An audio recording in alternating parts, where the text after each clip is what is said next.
Olá a todos, hoje falaremos sobre algumas provas do atletismo, as provas de saltos, as provas de lançamentos, as provas combinadas e a prova do arremesso de peso, todas elas que compõem a modalidade atletismo.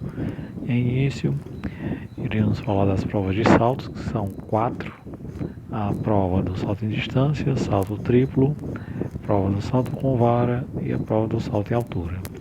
O salto em distância, assim como o salto triplo, tem como objetivo saltar o mais longe possível, sendo que os atletas têm uma pista de cerca de 40 metros de comprimento para tentar ganhar velocidade e conseguir realizar o salto o mais longe possível.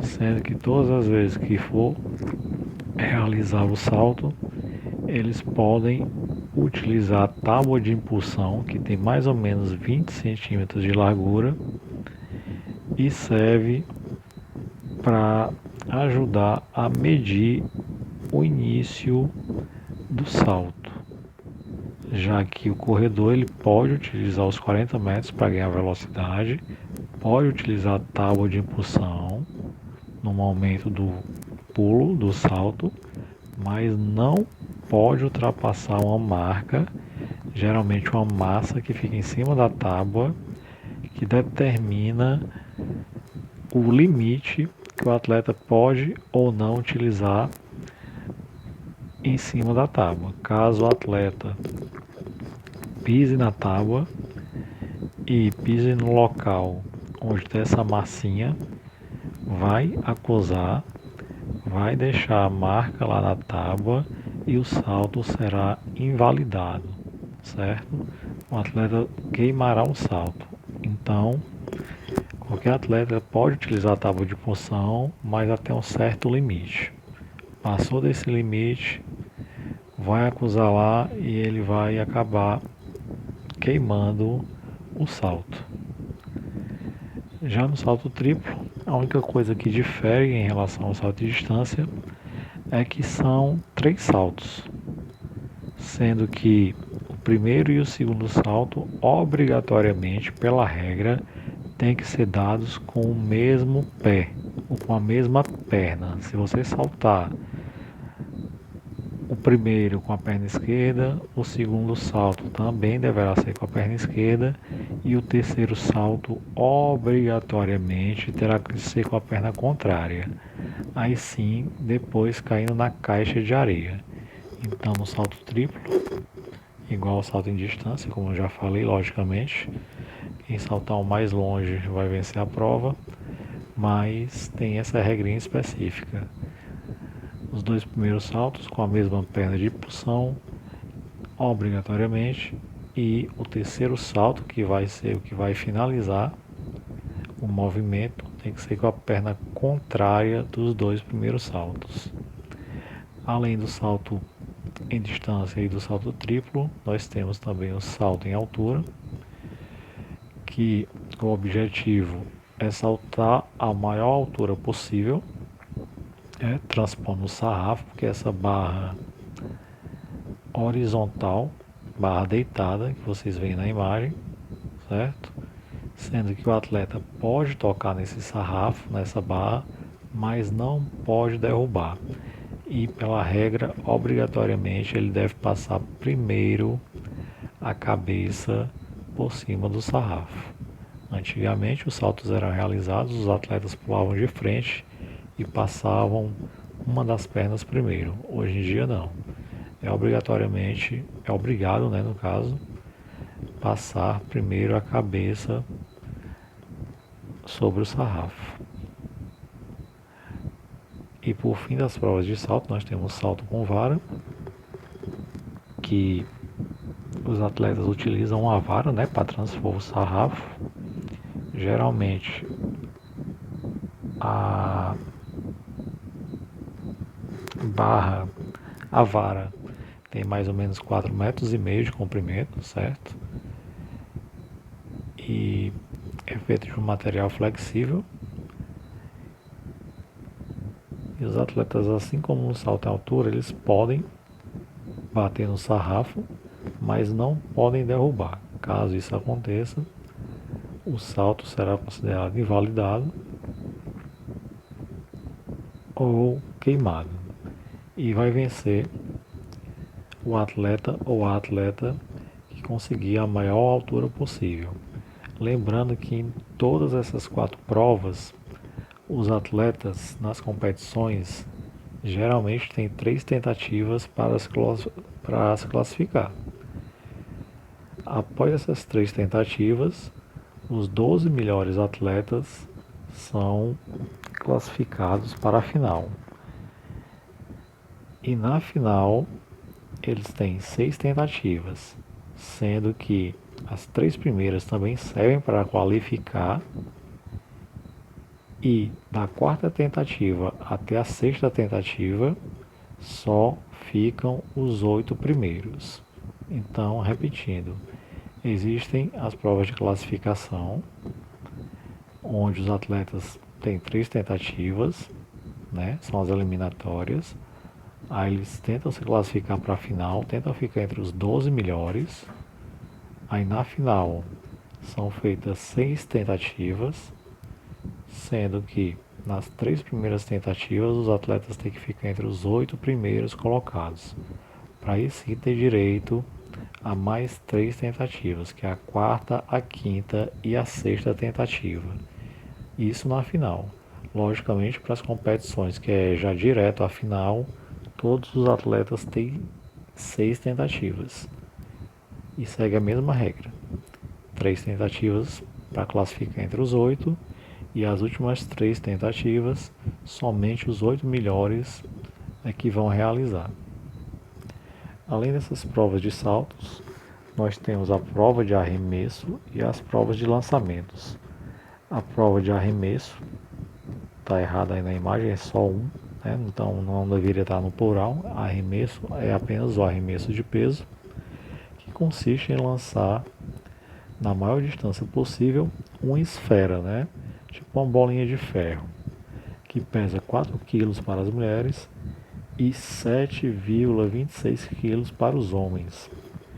Então, o atleta deve posicionar o peso entre o ombro e o pescoço e lançar o mais longe possível, sendo que uma das regras do lançamento do arremesso de peso é que o atleta ele não pode sair do círculo delimitado na frente por uma borda de madeira, certo? Até o pouso do peso. E quando for sair, tem que sair pela lateral. Se o atleta lançar, o peso já estiver tocado o solo e ele pisar depois da borda na frente do círculo, o lançamento será considerado invalidado ou queimado. Outra prova do atletismo é o lançamento de dardo, onde assim como no salto em distância, no salto triplo, no salto com vara, o atleta tem uma pista com cerca de 35 metros, no caso do lançamento de dardo, que serve para os mesmos ganharem velocidade e tentarem impulsionar o dardo o mais longe possível. Para as mulheres, o peso do dardo tem 600 gramas e mede 2,3 metros de comprimento. Já para os homens, o dardo possui 800 gramas e cerca de 2,7 metros de comprimento. O atleta ele não pode lançar o dardo fora da zona de aterrissagem, que é marcada dentro do campo, e não pode passar também a linha que limita o lançamento. Caso isso aconteça, o lançamento vai ser considerado queimado ou vai ser inválido. Outra modalidade é o lançamento de disco, onde o atleta fica dentro de uma espécie de jaula, que é conhecida como a gaiola de proteção, com uma pequena abertura, né, para o objeto passar. E segue as mesmas regras do lançamento de dardo. Quem lançar o disco mais longe sai vencedor da prova. A diferença do masculino para o feminino é que o peso no feminino do disco é 1 kg e o peso do disco masculino é 2 kg. Então vocês estão vendo aí na imagem a atleta do lado esquerdo com o disco e do lado direito o círculo onde é realizado o movimento, E depois que o atleta lançar o disco, ele também não pode sair desse círculo até o disco tocar no solo. E também o disco não pode tocar nessa gaiola de proteção. Caso isso aconteça, o lançamento será invalidado ou será considerado queimado.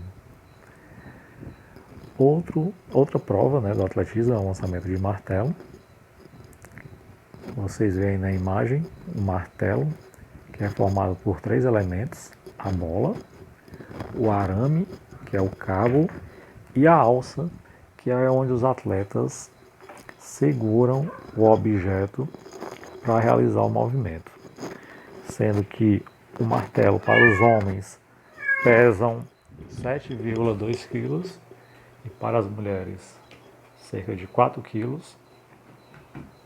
e segue as mesmas regras tanto do disco como do peso.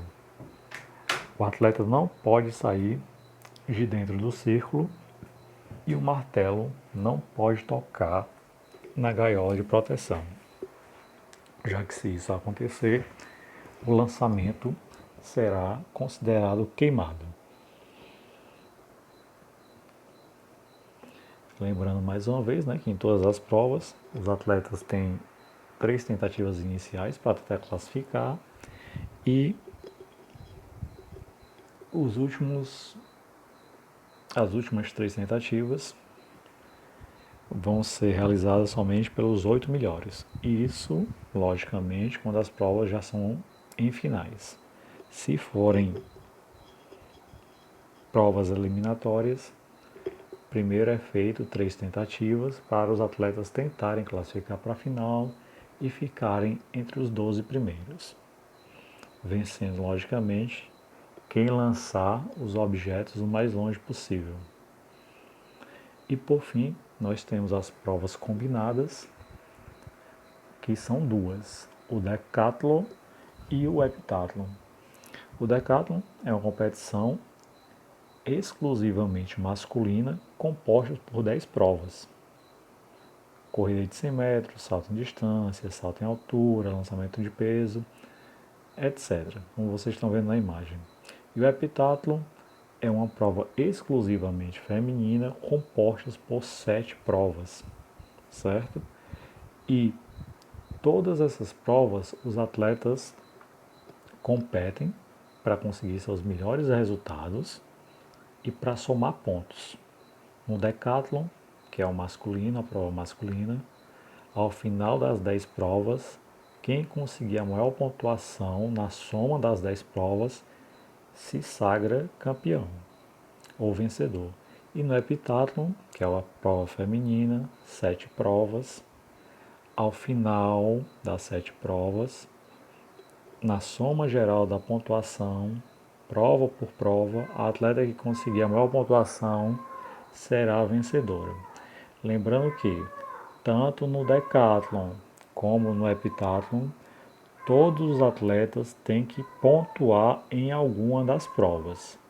Se, por exemplo, no decathlon, das 10 provas, um atleta deixar de pontuar em uma prova, ele automaticamente é eliminado da competição completa. Não precisa nem fazer as outras provas. Exemplo, se no heptathlon feminino, na primeira prova, uma atleta deixa de somar pontos, ela já está eliminada. Se ela zerar em determinada prova, ela não precisará mais competir porque ela vai ter eliminada da competição. Então, nas duas provas, o objetivo é somar o maior número de pontos, como eu já disse, e vai vencer tanto no decathlon masculino 10 provas, como no heptathlon feminino 7 provas, o atleta ou atleta que somar o maior número de pontos durante ou até o final da realização de todas as provas.